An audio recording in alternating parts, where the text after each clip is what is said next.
those here that are thinking about, sales and essentially kind of building, that kind of initial sales playbook from scratch. I know this is quite a broad topic and this could be an entire group chat itself on that. But could you maybe use an example of an earlier stage marketplace, maybe even one that you've worked with, and how that kind of a playbook has looked like for building out sales? Sure. Yeah. So, I mean, I think you had Cody from Bounce, it's luggage storage, and they're actually layering on some really interesting new products as well.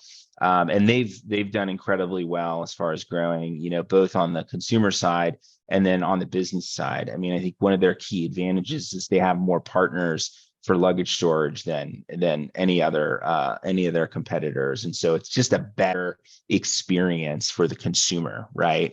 When you've got that liquidity in the marketplace. And, I think, without giving too much away around their playbook, which has worked incredibly well, one of the things you want to think about, like, okay, do I need a sales team? Like, do I need a sales team? Do I need one or not?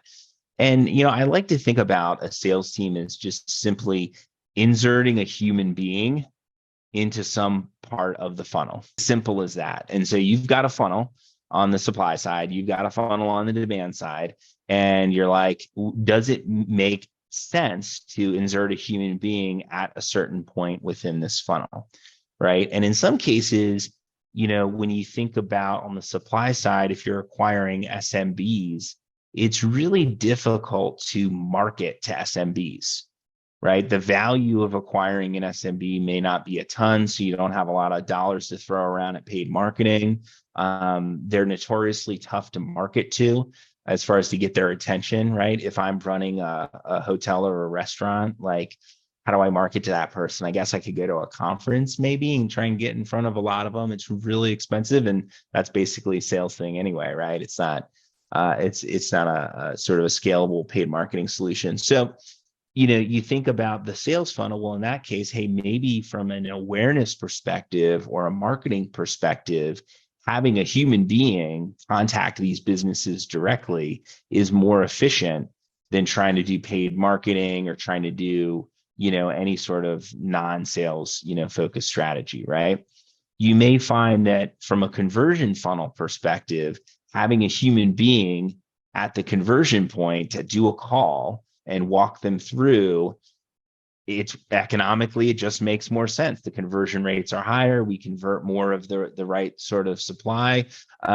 You can think about, I think one of the interesting things about marketplaces is onboarding and operations, right? There's always this sort of onboarding. There's always this operationally heavy, sometimes part to either the one or both sides of the marketplace.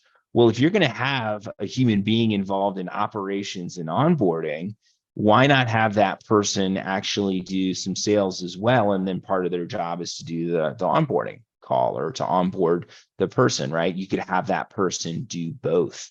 And then finally, retention, right? So if you're looking at that part of the funnel, do you find that businesses or the supply side or whatever side of the marketplace, do you find that retention is a lot better if they've had that human experience, right? If they've had that connection with a person.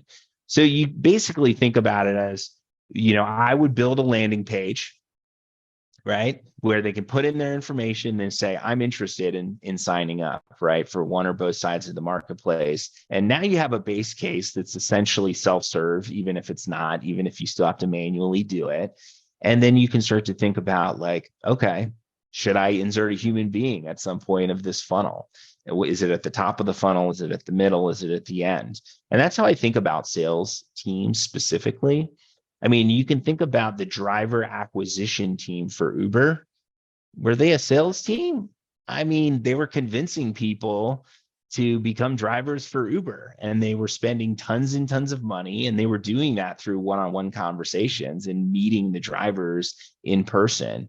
Right. So were they a sales team? Were they a growth team? I don't know, but you were inserting a human being at a certain part of the funnel for one or both sides of the marketplace. And that's how I like to think about sales teams generally. You tend to find sales teams with these sort of more higher velocity So you're not going to have some enterprise salesperson who's making 500K or something like that, right? For a marketplace type business, that's less common. You're going to have more of a higher velocity sales team, more of a partnerships team that's doing, higher velocity acquisition. That's what I tend to see with most marketplaces. And lots of them have made it work pretty well for themselves.